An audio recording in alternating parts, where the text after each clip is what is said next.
So we're already getting some questions about inclusion and exclusion. If we only want observational studies and exclude experimental, at which stage do I exclude? It's very hard to exclude studies by study type in your main search. You can, but there aren't really good filters or search terms for doing so. Most of this is going to come in your next step to actually apply and say, oh, I want certain kinds of studies. I want to do that in my next step in the screening stage that we're going to talk about next week.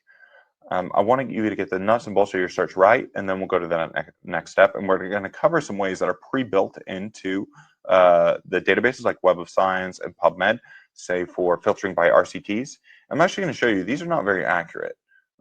People use them, but they have a lot of noise and a lot of variation. So I prefer not to do that.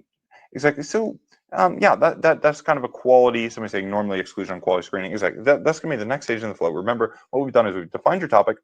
You're now defining your keywords. Next, we're going to go through the screening and eligibility stages, applying inclusion, exclusion criteria. After next week, that's going to get you to your